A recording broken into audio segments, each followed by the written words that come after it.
Hello, my name is Chadley and welcome back for another episode of The Red Galaxy in our Aurora, and in previous episode we did some of the crown unit designs because we finally got the racial weapon strength up to 5 instead of 3, and I have now set up some of the logistic stuff up already, and I did go through and design the remaining vehicle stuff for the crown units that I needed. So there's the APC, which was originally named the BMP, but I'm just gonna go with APC just so it's a bit easier to figure out what is what. And then we got the infantry fighting vehicle, which is light vehicle with medium anti-vehicle capabilities. And then we got the medium mortar, which actually is probably going to be renamed into heavy mortar at some point. And then we got the main battle tank, which is a medium vehicle with anti-personnel and anti-vehicle capabilities with medium armor. And actually that... oh, and the self-propelled anti-air. That seems to be mostly the... what did I make the anti... oh yeah, I did make the anti-truck, which is basically a light anti-vehicle on the light vehicle unit. That's basically it. Not sure if I'll be using those too much, but it's a possibility. Right, so let's actually keep on going once again.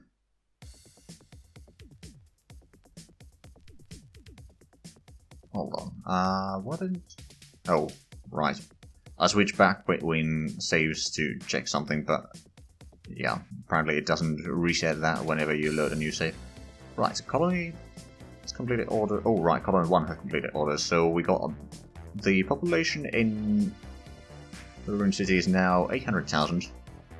Which isn't too bad. There are some available workers, but we are getting more mines in here. I realized that we're going to have to increase the mining a bit more before we start getting some factories in here, because the stockpiles are rather small currently and the production speed is rather meager, to say the least. So we'll just keep things as they are. How much do we have in here actually? 0, of course. There will be some production at least. Oh, hold on a minute, they've increased that. Alright, because we increased the mining. Right, that makes sense. How much are we producing here? 16,000 tons of minerals. That's pretty decent, I would say. So we're actually getting some mines now. That's good. We get the financial centers, fuel refineries, terraforming station. And I think, how many research labs do we have right now? We've got a total of 8. I'm going to build another 2, and I think that will be handy. So we'll get to 10 research facilities, and now with the 2 military academies, or level 2 military academy, we will be getting a decent bit of...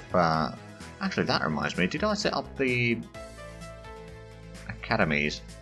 Training level is currently 1, I might want to increase that a tiny bit. It means that we'll have a bit less crewmen and such. But at the same time, since we don't have much of a navy yet, we might as well capitalize on that and keep the training level higher. But of course, we have not met any other races yet. I'm sure that we will eventually. Right, so Cargo 1 has completed orders, which means that our mining over here is now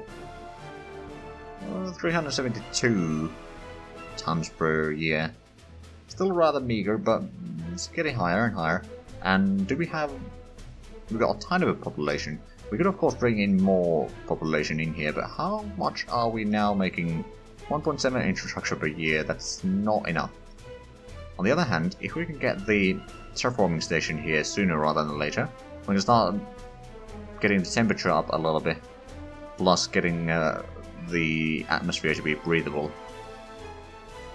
Now I have some plans for that. How to do it. So basically we'll just increase the nitrogen first to probably at least 0.7 atmosphere.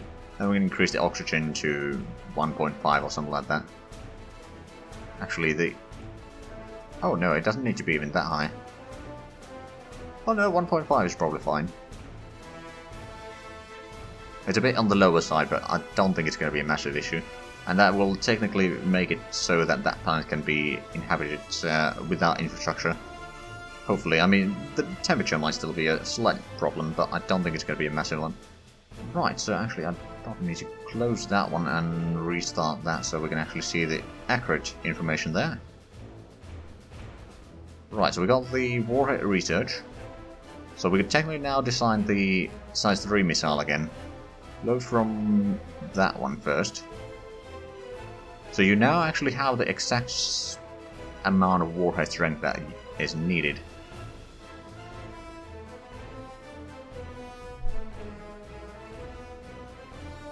So is that... No, I'm not going to put anything in the second stage there. Oh, we can freeze the name.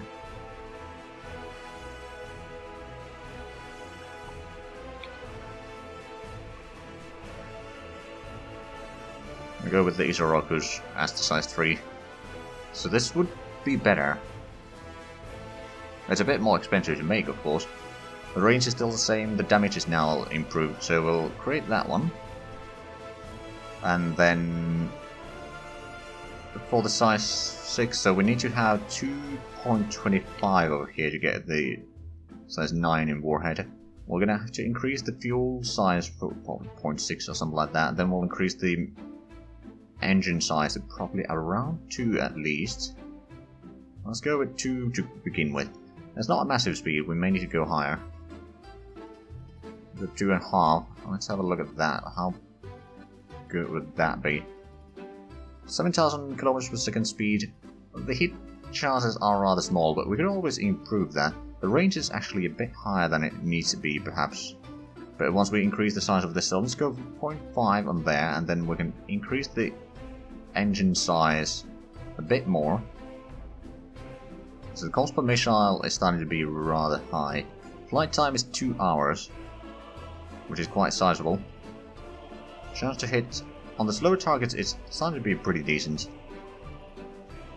I suppose if I lower the agility a tiny bit, say 0.4, and increase the engine size once more, so now increase the range a little bit, so we could maybe go for 0.55 there. And should we increase this a little bit more? So the range is still pretty decent. The hit chances have gone up a little bit. The speed at least has gone up a little bit, so it's going to be harder to hit this one. Although it's still rather low comparatively. But I think this will be alright. I mean, the fact that we have such a slow engine power modifier does hurt us a long way in this missile designs. But yeah, I think we'll go with... Actually, company name... Oh, right, that's just the company.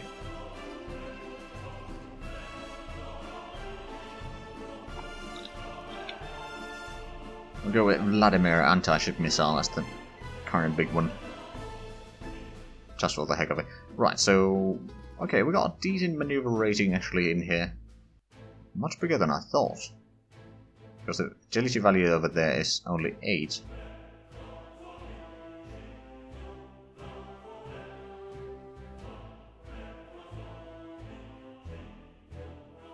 Oh well, I mean, I think this is going to be at least usable missile. Not necessarily the best missile, but I think it will be able to hit enemies every now and then. As long as we have a large enough salvo, then it shouldn't really be an issue. We'll create that. Now then, so we got those two. Let's go ahead and research them.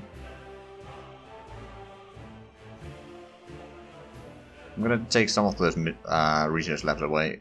Also, I'll add that into the queue and... Oh right, I needed to get the magazine as well. Okay, but yeah, I'm going to remove 2 of those labs. Put 1 on that one, and... Oh, and propulsion is probably going to get another research lab as well. So that we can get the better engine sooner. Of course, we may be having a bit of a problem soon enough that we are... As soon as we can get things retooled and such, then we'll have new designs for the ships.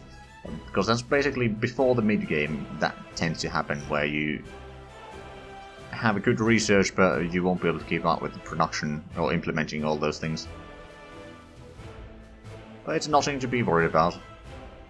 Later game, it does switch around quite a bit. Okay, so we've got the troop transport base. All sizes. Started on the xenoarchaeology. Let's have a quick look at the research here then. Is there a... Oh yeah, there's the drop bay and... Oh Christ, those are expensive. We don't necessarily need those, to be fair. I think what we're gonna do is we're gonna have to design the transport container, or troop transport container. So what we're gonna do is we're gonna select the troop transport in here somewhere.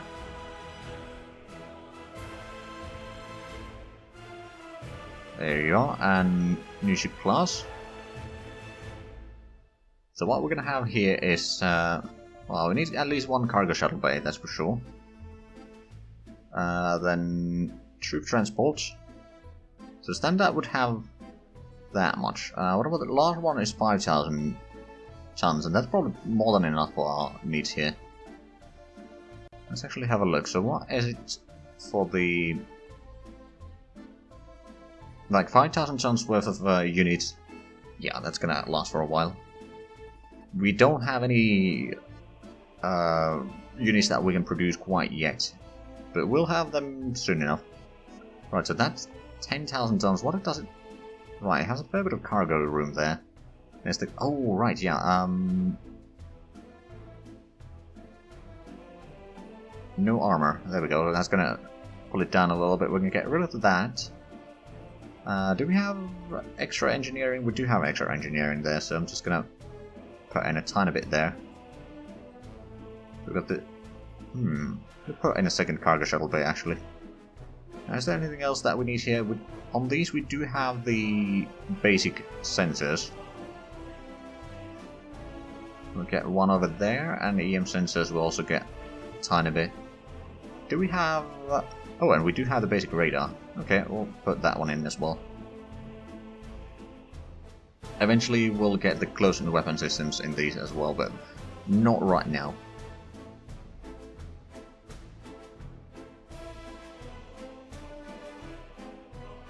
Right then, so, is there... Oh, we may need to get some maintenance supply base here. 2 small ones, that's going to be more than enough. It's not a massive ship, it should be relatively quick to build. So, we'll rename this class.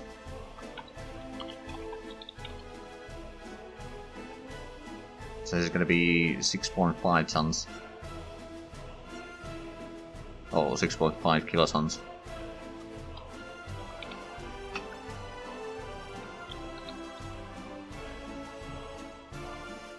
And with these we can unload the troops relatively quickly at least. And it does have a decent capacity, so that should be alright. So, how about we close that? I'll put in at least one of those to be constructed. Ready for future use. So, troop cargo, 50%. Create. How much fuel do we have? We got 1.2 million liters. It's not massive amounts. We will be increasing the fuel refinery production capability, basically doubling it soon enough. That should not be a massive issue, although it might be an issue in the mine. Well, we are getting more mines though, so it should be meeting the production quite well. Right, so now that we've got that, let's actually start setting up the ground units to be researched as well. So we'll get the company HQ. Where's the infantry squad? There you are. Probably get the guard squad as well, and basically just get everything.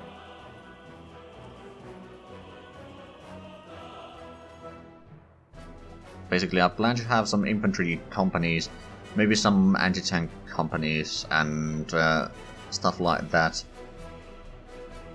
But also, we will have motorized companies, which will be much larger in size, which is why some of the battalion sizes and such may be a bit awkward at first. But there's a reason for it. Or they may seem a bit awkward at first, but yeah, there is definitely a reason. Regiment HQ, sure. Get these. But the fact that we're not going for the biggest headquarters yet is gonna save us a fair bit of points, because we don't need them. We don't really need them yet. I'll drop down this construction equipment, at least to a certain degree, in the queue here. Not necessarily all the... well, you know what, I'm gonna... oh. Well, I may move it later again. But right now I can probably stay where it is.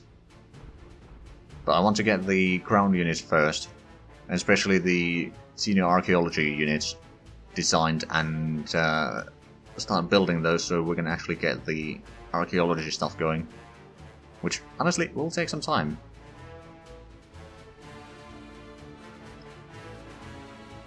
What is completed? Okay, we got the jump point here. So what you're going to do is you're going to go over there and stabilize the jump point. Oh, and we got the research completed on the missile. The size 3 missile, that is. And we started on the size 6. That shouldn't take too long, and then we'll get the magazine. And then at that point we might want to start figuring out the ship designs a little bit. So we got the armor... ooh, that's handy. Okay, so that relieved another 2 research labs. I think we'll go for some logistics at this point, so we'll start the hangar deck. So that we can get the carriers at some point. And once we get the new engine types, we'll then design the military engines to the size that we need them to be.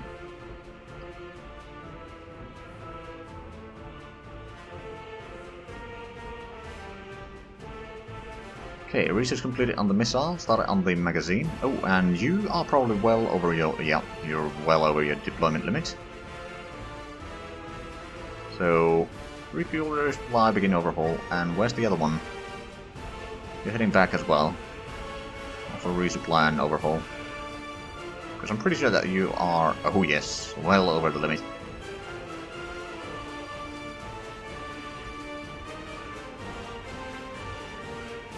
Okay, production of the construction factory is completed. Started on the financial centers. And another retirement. We don't have a lot of ships yet, so there's not a lot of requirement for the staff. Oh! Okay, we got another jump gate over here. Why don't you jump on the other side at least?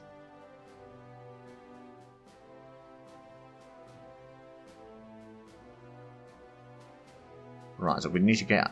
I think at this point it might be worth it to build another target. Just so that the colony and the cargo stuff can do what they need to do. So, you, build to the... oh, right. We actually got rid of the shipyard fleet there. Whoops. Alright, yeah, sure, we'll go to battle fleet then. Use components, so that's going to save us a little bit of time at least. With the target being, or the tractor beam already being produced earlier. It's been done in about a year. It's not too bad. And actually, I might want to start upgrading the size of this one. It's going to take up, well, actually, you know what? Continual capacity update to 10,000 tons. Just so that we can... it's going to be easier to build a new shipyard to meet the, or become the new survey vessel shipyard, and then just utilize this for the bigger ships. Right, so we got that. I suppose we'll leave it there for the time being until we get the tank, because we don't necessarily need to be building the jump gates right now. These 3 are the only ones that we've fully surveyed so far.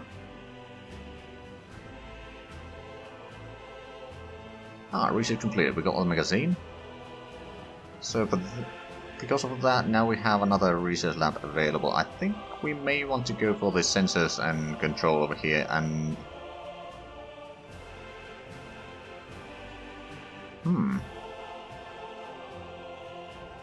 There's a thermal sensitivity, there you are. Start working on that. So now that we got the missile stuff, I think we might want to start designing our first military vessel. I'm gonna go for, I think it's gonna be Destroyer. So, create new ship. I suppose we can go with the crewback name for the time being. We might rename that eventually, but I'll let it be for now. I think we want to have at least a year of deployment time. I go for at least 4 layers of armor. That's rather large already. Then we'll get the anti-missile radar. And that radar. And the... where's the missile fire control? There you are. Oh, right. We need to get another fire control, actually. Because we don't have a control for the anti-missile missiles yet. So how long... okay, so we got 600,000 kilometers for those.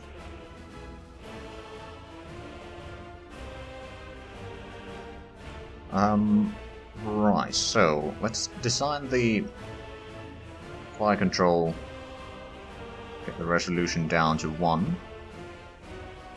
And I just need to have enough size that it has...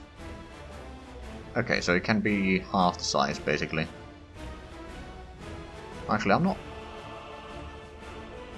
oh, it's quarter of the size, actually. Okay, but yeah, we'll go with that. You could have made a prototype, so I could have placed it into the ship already, but that's not the worst thing to happen.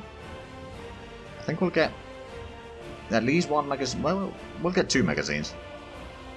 We do need to have a decent bit of room for the engines. I think 4 engineering spaces is going to be good enough for the time being. Let's put in some launchers, shall we? So, size 1 missile launchers.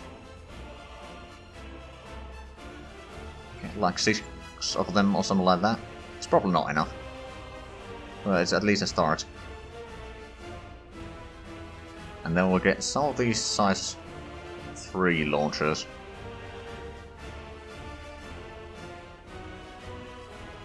But yeah, I will at least want to have about 25% of the ship size to be the engine, more or less.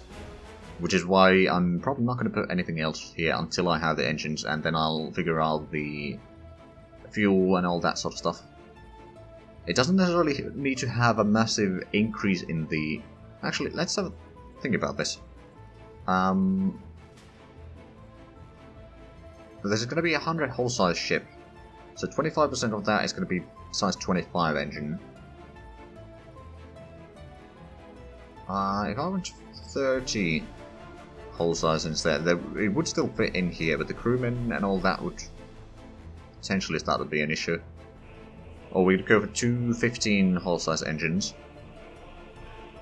Now, actually, if we have a look at the engine specs a little bit here, then we'll go for show next tech, because the nuclear pulse engine is going to be the one that we'll be using most likely anyway. But we'll be using the 0.8 efficiency there. I might go for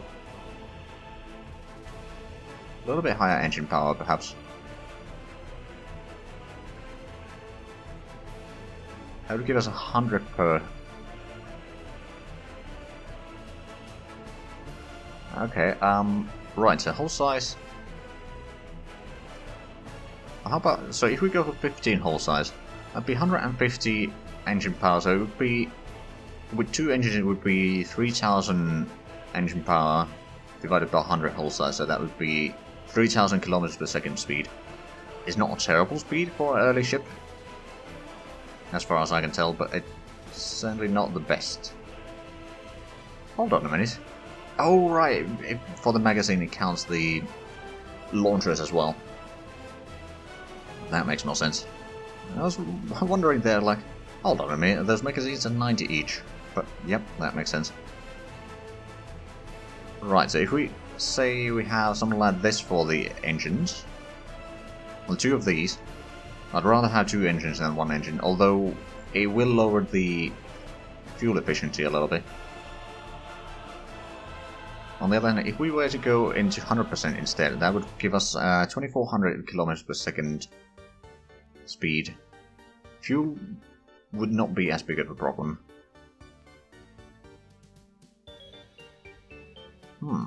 It's a possibility. I mean, these are missile ships, they don't necessarily need to be particularly quick. They just need to be able to outfire the enemy, basically. If we're fighting precursors or something like that, that's not going to happen with these ships. We'll think about that later, because we seem to be out of time for this episode. So, if you enjoyed this, please like, comment, subscribe if you haven't already. Also, check out the links down below in the description. But other than that, thank you very much for watching, and until next time, bye bye.